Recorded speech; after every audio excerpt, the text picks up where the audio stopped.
Hello students, चलिए तो आज हम लोग एक और क्वेश्चंस के वीडियो सॉल्यूशंस को देखते हैं।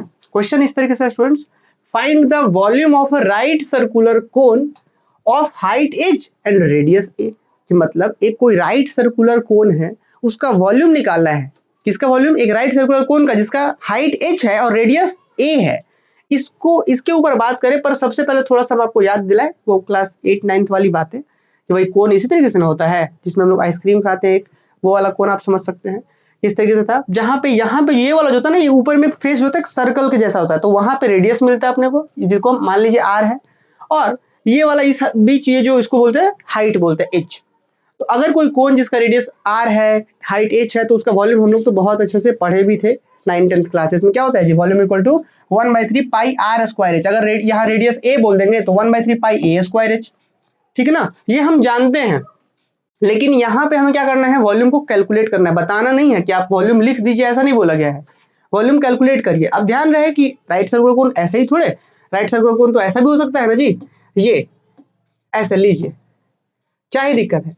वो अभी यहाँ से यहाँ तक ये एच है और ये अपना रेडियस है, ये एच हो गया और ये रेडियस हो गया ए, कोई दिक्कत नहीं है, दोनों चीजें तो सेम ही है ना। और दोनों, अब मान लीजिए यहाँ पे हाइट और रेडियस सेम है, तो यहाँ चाहे ऐसा हो चाहे ऐसा हो, तो वॉल्यूम तो उतना ही होगा। तो हम किसी एक को लेकर के चलेंगे, ऐसा भी कर सकते हैं, ऐसा भी कर सकते हैं। तो देखिए, हम सबसे पहले ये बताना चाह रहे हैं, हमने क्या लिखा है कि क्वेश्चन है find the volume of right circular cone of height H and radius A. ठीक है, देखिए क्या कर रहे हैं हम। सबसे पहले आपको एक आइडिया देते हैं हम कि भाई राइट सर्कुलर कोन बनेगा कैसे।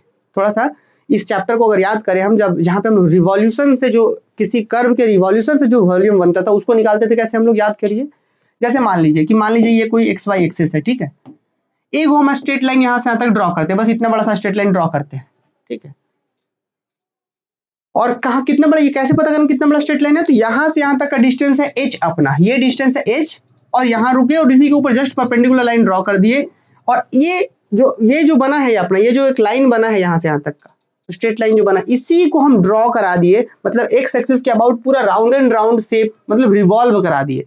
तो आप इमेजिन कीजिए इस चीज को कि अगर ये स्ट्रेट लाइन को आप रिवॉल्व करा देंगे, मतलब कि इसको एक्स एक्सिस के चारों तरफ ऐसे आप घुमा देंगे, तो क्या बनेगा? एक शेप बनेगा। इमेजिन करिए, एक शेप बनेगा, और शेप कैसा होगा? तो वो शेप बनेगा कोन का शेप बनेगा।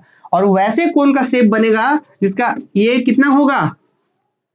एच, और ये उतना ही ऊपर तक हम लेंगे जितना आपको रेडियस रखना है ए। तो मतलब हम कह सकते हैं कि कोन को जनरेट करने वाला जो कर्व हो गया वो जनरेटर ये लाइन हो गया, कि इसी लाइन को रिवॉल्व करा रहे थे तो कोन जनरेट हो रहा था एच हाइट का, और रेडियस ए रखेंगे तो ए का रेडियस का।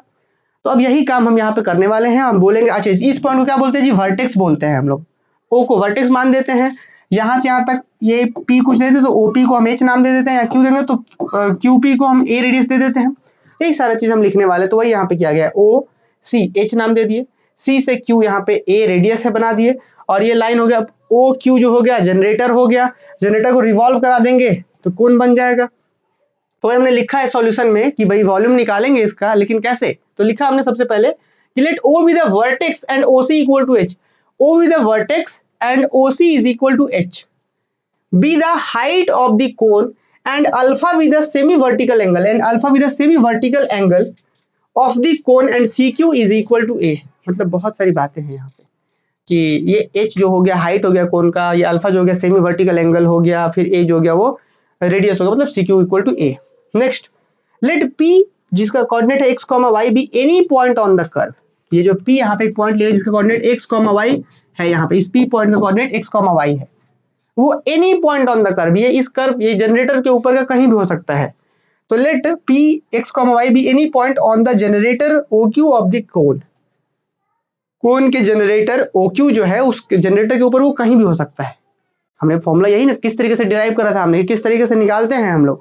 तो हम लोग सबसे पहले एक छोटे से स्लाइस का निकालते थे, और फिर वहां यहां से यहां तक 0 से h तक रन करा देते थे। थोड़ा सा हम आपको आइडिया दे दे तो क्या होता है जी, ये एक बहुत पतला सा स्ट्रिप जो है ना, इस पतला सा स्ट्रिप का लेंथ, ये चौड़ाई क्या हो जाएगा? dx हो जाएगा। और dx को राउंड एंड राउंड करा दिया हमने।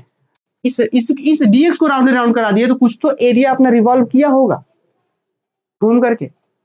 और कितना किया होगा? तो 2 पाई 360, 2 पाई एकदम कंप्लीट। और जो भी रेडियस रहेगा उस हिसाब से जाएगा। और यहाँ पे रेडियस की जगह पे ये वाला हाइट जो होगा, तो हम इसके बारे में समझाएंगे। तो फिलहाल ये फॉर्मूला हमने डिस्कस करा है, फिलहाल हम डायरेक्ट यहाँ इस क्वेश्चन पे ध्यान रखते हैं हम लोग, है ना। आगे बढ़ते हैं हम लोग। देखिए हम नेक्स्ट क्या बोल रहे हैं कि इन ट्रायंगल OMP, थोड़ा सा हम कुछ कैलकुलेशन कर लेते हैं, उसके बाद हम आएंगे वॉल्यूम निकालने पर।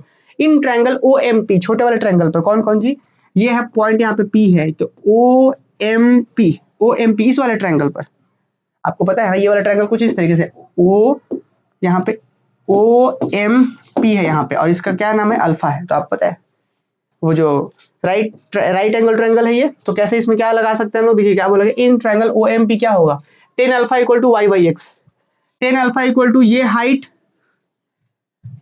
इसी को ना हाइट बोल रहे हैं हम, y बोल रहे हैं। y क्यों बोल रहे हैं, क्योंकि इस पॉइंट का कोऑर्डिनेट x, y मतलब जी कि यहाँ से तक दूरी x है, और ये दूरी कितना है, ये y है, यही ना। इसीलिए हम बोल रहे हैं कि x और y हो गया, उसका ये x बेस हो गया, उसका हाइट, ये हाइट y हो गया, क्योंकि इस पर कोऑर्डिनेट x, y लिया हमने। तो अगर हम tan अल्फा की बात कर ले तो क्या होगा, परपेंडिकुलर बाई इधर से बेस p/b हो जाता है। तो क्या होता है यहाँ पे आप बात कर लेंगे तो y/x हो जाएगा। तो वही लिखा हुआ है यहाँ पे कि tan alpha equal to y/x। किस ट्रायंगल से लिया हमने, OMP से। यहाँ पे O ये M है, ठीक है ना, M है येलो वाला, देखिए OMP में हमने देखा कि y/x होगा tan अल्फा इक्वल y/x। अगर y की वैल्यू निकाले तो x क्या होगा, मल्टीप्लाई, तो y equal to x into tan alpha, relation इसको रहने दिया हमने। अब आगे बढ़ते हैं थोड़ा सा। अब देखिए देयरफॉर रिक्वायर्ड वॉल्यूम भी इक्वल टू क्या होता है, तो जो रिक्वायर्ड वॉल्यूम होता है स्टूडेंट, वो होता है 0 से h। कहां से, तो 0 से h तक, और रिवॉल्व कराएंगे किसको, पाई y स्क्वायर dx। ये फॉर्मूला होता है पाई y स्क्वायर, y मतलब क्यों जी, क्योंकि ये वाला क्या था, ये इसको हम लोग पाई y स्क्वायर, एक पूरे सर्कल का एरिया। अब इसको कैसे, थोड़ा सा इसको हम लोग चलिए डिस्कस करते हैं, उसके बाद आगे बढ़ेंगे। देखिए ये इस हाइट का क्या नाम हो गया, इस हाइट का y हो गया। अगर इसको हम एक पूरे चक्कर लगा दें तो कितना एक सर्कल बनेगा। अगर इसको हम पूरे चक्कर लगा दें तो एक सर्कल बनेगा, उस सर्कल का एरिया क्या होगा, तो सर्कल का एरिया होगा पाई y स्क्वायर होगा। बोलिए कैसे से, क्योंकि ये अगर इस y रेडियस, ये y है ना, इसको अगर आप रिवॉल्व करेंगे तो सर्कल बनेगा जिसका रेडियस y होगा, तो उस सर्कल का एरिया कितना होगा, तो पाई y स्क्वायर। और ऐसे ऐसे सर्कल कहां से शुरू हो रहा है, तो यहाँ पे छोटा circle circle circle circle circle circle यहाँ से h तक। अगर इसी को हम यहाँ से कर दें 0 से h तक इंटीग्रेट कर दें, x के रिस्पेक्ट में, x में इंटीग्रेशन हो रहा है, ये लिमिट x में, इसलिए x के रिस्पेक्ट में इंटीग्रेशन, तो ये पूरा कंप्लीट वॉल्यूम दे देगा। समझ रहे, एक पतली सी स्लाइस का सर्कल का एरिया निकला पाई y स्क्वायर, और 0 से h तक जहां से जहां तक था तो हम निकाल लेंगे टोटल। तो यही कॉन्सेप्ट पे हम यहाँ पे काम करने जा रहे हैं। तो देखिए हम यही चीज यहाँ पे लिख रहे हैं, ठीक ना। तो ये फॉर्मूला के रूप में भी आप ध्यान रख सकते हैं। तो नेक्स्ट हमने यही लिखा है कि इन ट्रायंगल दिस, ये तो हो गया y का वैल्यू आ गया है। अब नेक्स्ट हमने बोला कि रिक्वायर्ड वॉल्यूम इक्वल टू क्या होता है, v इक्वल टू 0 से पाई, सॉरी 0 से h पाई y स्क्वायर dx, और y का वैल्यू क्या था जी, तो देखिए पाई बाहर हो गया, 0 से h, ठीक है, y का वैल्यू क्या है ये, तो इसका स्क्वायर करिए तो x square tan square alpha dx, relation number 1। अब बोलोगे ऐसा रिलेशन नंबर 1 ला क्यों छोड़ा आपने, हमने इसलिए छोड़ा क्योंकि x स्क्वायर तो ठीक है, tan स्क्वायर अल्फा का क्या करेंगे हम, tan स्क्वायर अल्फा का क्या करेंगे, है ना। इसीलिए इसका वैल्यू निकालने के लिए थोड़ा सा हम आगे दूसरे राइट एंगल ट्रायंगल में जाएंगे, फिलहाल इसको यही रिलेशन नंबर 1 बोल करके छोड़ देते हैं। अब आइए ये वाले बड़े वाले में OCQ में देखिए, अगर OCQ में देखेंगे तो फिर से OCQ में यहाँ पे नोटिस करिए, यहाँ से फिर से अभी एंगल तो अल्फा ही है, OCQ में बात करते एंगल अल्फा ही है। और फिर से आप करेंगे तो इस बार a/h हो जाएगा tan अल्फा का वैल्यू, तो इस बार tan अल्फा का वैल्यू कितना हो जाएगा, a/h हो जाएगा। तो ये लिखा हमने in triangle OCQ tan alpha equal to a/h, तो भाई tan अल्फा का वैल्यू a/h है, यहाँ स्क्वायर है मतलब a square by h square. तो नेक्स्ट क्या, तो रिक्वायर्ड वॉल्यूम, तो therefore from 1 we have required volume v equal to pi बाहर है, 0 से h, x स्क्वायर है, tan अल्फा की जगह क्या a/h, मतलब स्क्वायर है मतलब a square by h square dx।